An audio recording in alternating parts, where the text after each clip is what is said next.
नमस्कार दोस्तों, YouTube channel के ज्योग्राफी क्लासेस ऑल एग्ज़ाम में आप सभी का स्वागत है। कल मैंने पिछली क्लास में आपको भारत की भौतिक स्थिति के बारे में बताया था, उसी पर आज भी चर्चा करते हैं। और ये वीडियो BA थर्ड ईयर और MA फाइनल जो बुंदेलखंड विश्वविद्यालय के छात्र हैं, वहाँ पे ये BA थर्ड ईयर में इंडिया जियोग्राफी एक पेपर रखा गया है भूगोल में। जो जियोग्राफी से BA कर रहे हैं और या MA कर रहे हैं जियोग्राफी से, तो MA फाइनल में रीजनल जियोग्राफी ऑफ इंडिया करके एक पेपर है, उनके लिए बहुत ही महत्वपूर्ण है।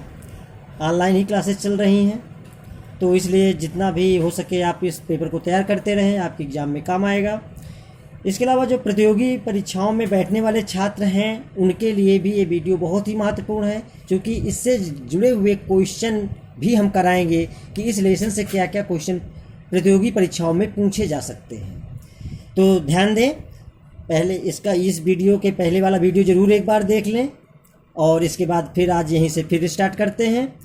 तो पहली बात तो कल बताना था मुझे कि भारत की भौतिक स्थिति के बारे में बताया, और इसके बाद हम इसको दो शब्दों में कैसे, बहुत कम शब्दों में कैसे बताएंगे।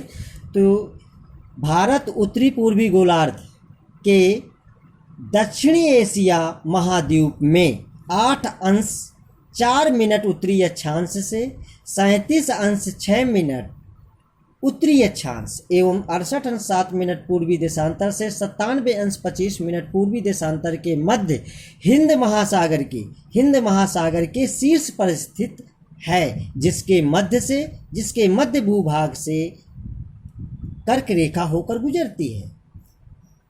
ये बहुत महत्वपूर्ण है कर्क रेखा, क्योंकि कुछ अक्षांश रेखाएं बहुत ही महत्वपूर्ण है, जैसे कर्क रेखा, मकर रेखा, भूमध्य रेखा, ये बहुत ही महत्वपूर्ण है। ठीक है, वैसे तो टोटल 180 अक्षांश रेखाएं होती हैं, 90 अंश उत्तरी गोलार्ध में, 90 दक्षिणी गोलार्ध में।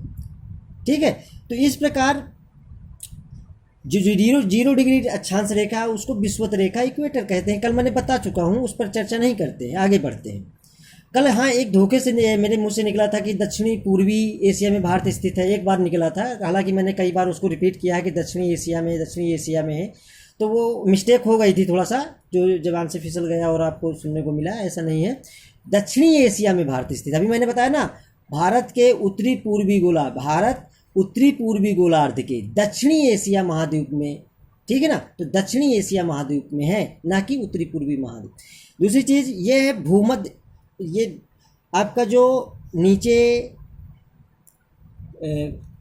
कोमरिन अंतरीप है, ये मुख्य भूभाग से नीचे सबसे भूमध्य रेखा जो 0 डिग्री गई है, इसकी जो दूरी है, इसकी 876 किलोमीटर इसकी दूरी है भूमध्य रेखा, यानी 0 डिग्री से भारत का जो 8 अंश 4 मिनट शुरू होता है। ठीक है, वैसे तो 6.5 मिनट ये इंदिरा पॉइंट है, कल मैंने बताया था यहाँ से, लेकिन मुख्य भूभाग से जो दूरी है भारत की, वो 876 भूमध्य रेखा से। ठीक है, इसके बाद एक चीज़ और मैं बता रहा था शायद कल, कि 0 डिग्री जो प्रधान देशांतर रेखा है, 0 डिग्री जो प्रधान देशांतर रेखा है, जिसे ग्रीनविच लाइन कहते हैं, 0 डिग्री देशांतर रेखा भी कहते हैं, ये रेखा। ठीक है, यहाँ से इधर पूर्वी गोलार्ध, कल बताया था मैंने, प्रत्येक देशांतर में पार करने पर 4 मिनट का अंतर पाया जाता है। 4 मिनट इधर जाए तो समय बढ़ता जाएगा, प्रत्येक देशांतर इधर जाए तो घटता जाएगा 4 मिनट के, यानी 15 देशांतर चलने पर 1 घंटे का समय। ठीक है ना, अगर 15 देशांतर हम इधर के पूरब की ओर आते हैं तो 1 घंटा कैसे, यानी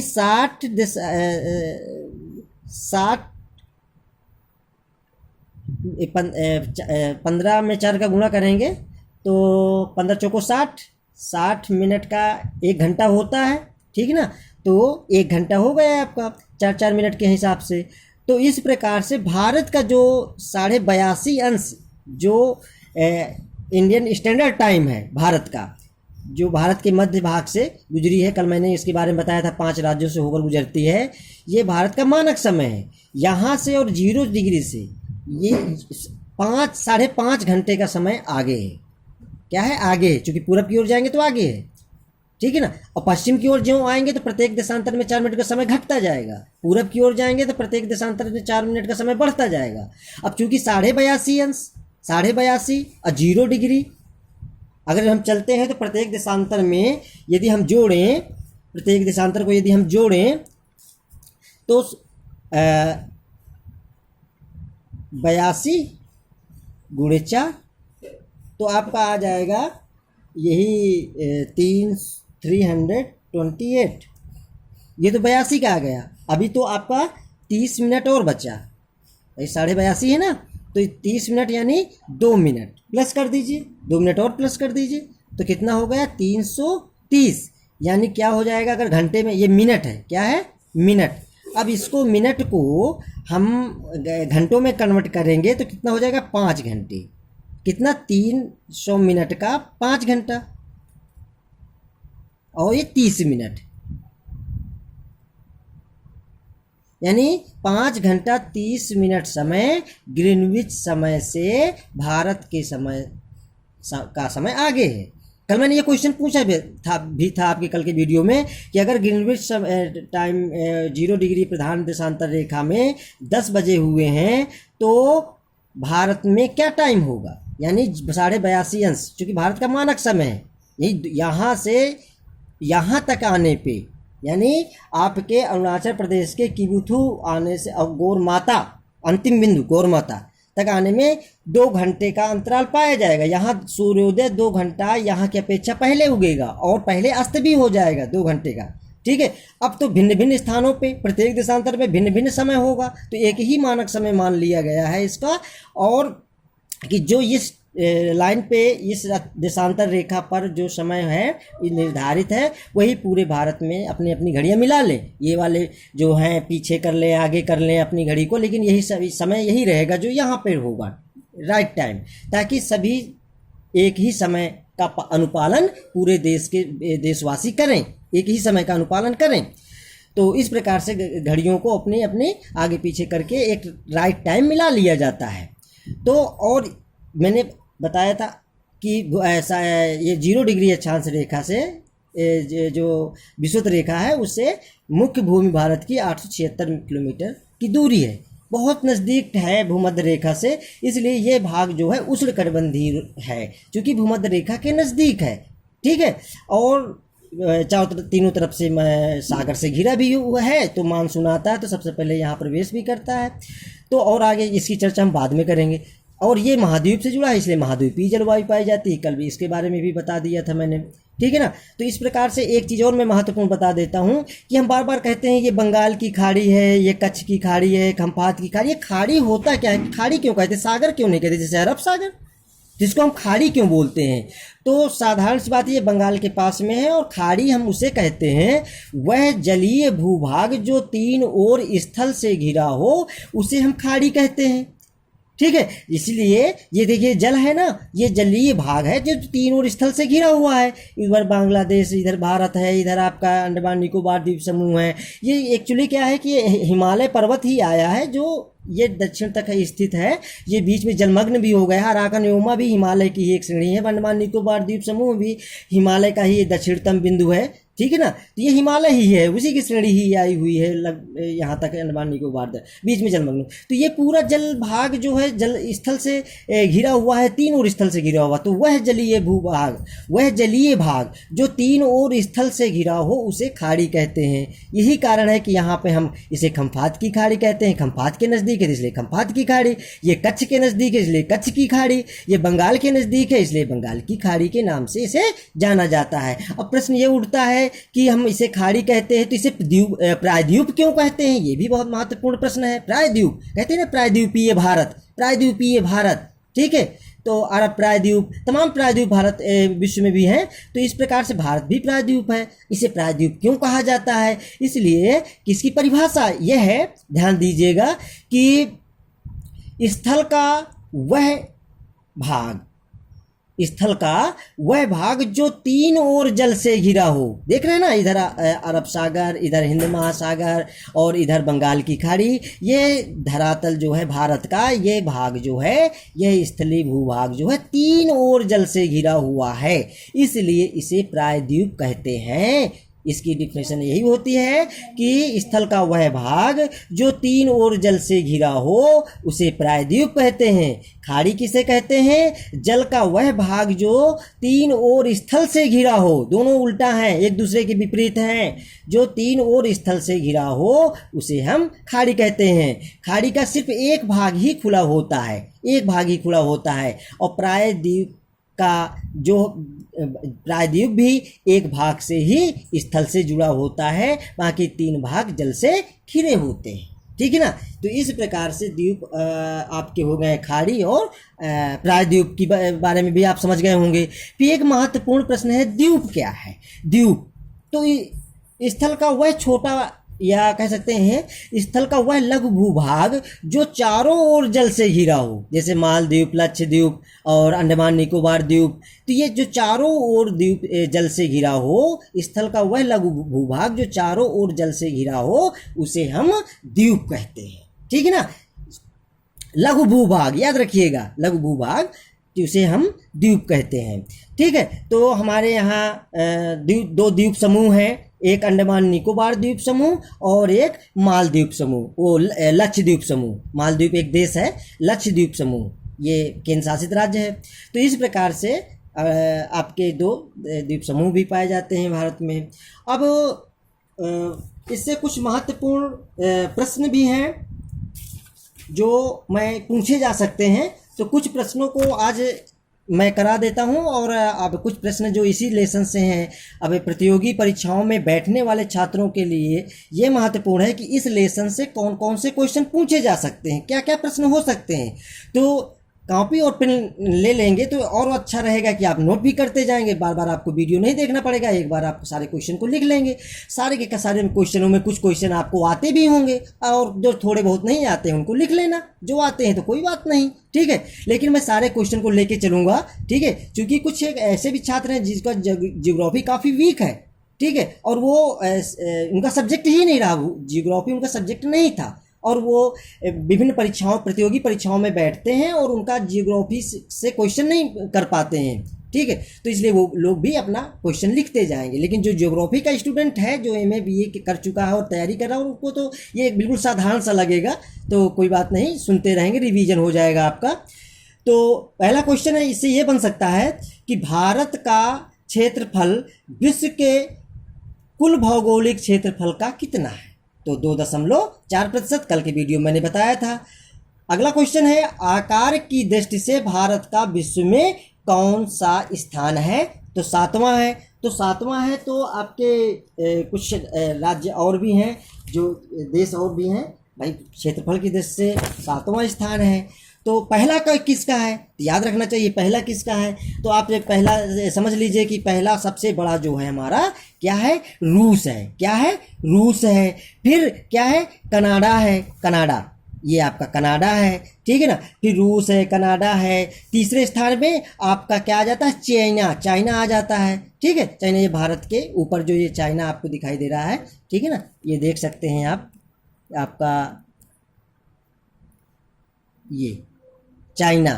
ठीक है। तो ये चाइना हो गया। ठीक। इसके बाद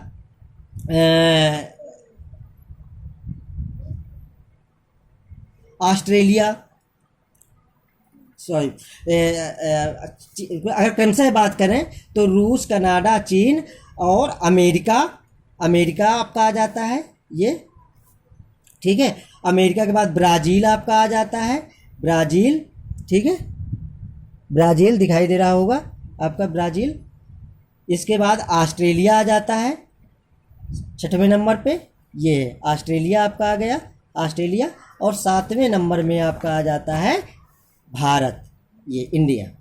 ठीक है ना। तो इस प्रकार से ये भारत आपका 7वें स्थान पे आ जाता है। तो याद रखेंगे, रूस, कनाडा, चीन, अमेरिका, ब्राज़ील, ऑस्ट्रेलिया, भारत। इसको इस प्रकार से भी ट्रिक से भी याद सकते हैं, रुक चीन अब आया भारत, रुक चीन अब आया भारत। तो रू से क्या हुआ, रूस, ठीक है ना। अब का से क्या हुआ, यहाँ पे लिख देते हैं, रुक चीन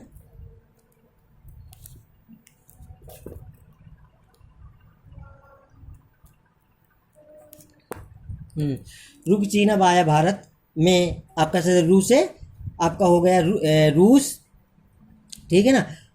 और का से कनाडा, चीन से चीन, अब आ से अमेरिका, बा से ब्राज़ील, आया, आ से ऑस्ट्रेलिया और भारत। तो इस प्रकार से आपका रुक चीन अब आया भारत से भी ट्रिक से भी इसको याद कर सकते हैं, ठीक है ना। अगला क्वेश्चन है, आ सकता है, भारत का क्षेत्रफल कितना है। तो कल बताया था 32,87,263 वर्ग किलोमीटर जिसका कुल क्षेत्रफल है, ठीक है ना, जो विश्व का कितना है 2.4% है। इसके बाद आ जाता है, भारत में कितने गांव हैं। इस भारत में कितने गांव हैं, हालांकि करंट क्वेश्चन रहेगा तो उसमें जनसंख्या में आपको पढ़ाया जाएगा, इसलिए आप उसे 6,40,930 के लगभग गांव हैं। और थोड़ा सर्च कर लीजिएगा नेट में कि आपको कितने गांव मिलते हैं।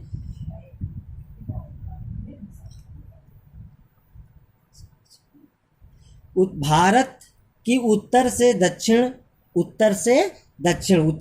कौन सा, मानिए इंदिरा काल से आपके दक्षिण तक, मुख्य भूमि तक, कोमरिन तक लंबाई कितनी होगी। तो इसकी लंबाई है 3,214 किलोमीटर, ठीक है। इसके बाद हम पूर्वी अगर बात करें कि एक क्वेश्चन और इसमें बन सकता है कि भारत की पूरब से पश्चिम तक कितनी लंबाई है। पूरब से पश्चिम यानी किबिथू से गोरमाता तक इसकी लंबाई कितनी है, तो 2,933 किलोमीटर। अगला क्वेश्चन इससे बन सकता है, भारत की स्थल सीमा की लंबाई कितनी है, तो 15,200 किलोमीटर, ठीक है। इसी प्रकार स्थलीय सीमा की पूछ सकता है कि किस तरह से, दो तरह से स्थलीय सीमा को पूछ सकता है कि भारत की तट रेखा की लंबाई कितनी है। भारत की तट रेखा की लंबाई कितनी है, 6100 किलोमीटर, ठीक है ना। द्वीपों सहित फिर पूछा जाए, अगर ये मुख्य भूमि की तट रेखा की लंबाई है 6100, मुख्य भूमि की, भारत की मुख्य भूमि की तट रेखा की लंबाई 6100। अब द्वीपों सहित यदि पूछ ले लंबाई कितनी है, कि द्वीपों सहित भारत की तट रेखा की लंबाई कितनी है, इसमें अंडमान और लक्षद्वीप आदि आ जाते हैं, तो अब इसकी लंबाई बदल जाएगी, क्या हो जाएगी, 7,516.6 किलोमीटर। कल इसके बारे में भी आपको बताया था मैंने, ठीक है ना। अब एक क्वेश्चन और इससे बन सकता है कि भारत का धुर दक्षिण भाग, धुर मतलब यहाँ का, ये कोमरिन अंतरीप, दक्षिण भाग भूमध्य रेखा से कितनी दूरी पर है। तो कितनी दूरी पर है, भूमध्य रेखा यहाँ थी 876 किलोमीटर। ये प्रश्न भी आपको आता होगा। भारत में कितने राज्य समुद्र तट रेखा में हैं। समुद्र तट रेखा में, वेरी इंपॉर्टेंट क्वेश्चन, कितने राज्य हैं जो समुद्र तट पर स्थित हैं, समुद्र तट को स्पर्श करते हैं। 9 राज्य। कितने हैं, 9 राज्य। भारत के किस राज्य को तट रेखा सबसे लंबी है, भारत के किस राज्य की तट रेखा सबसे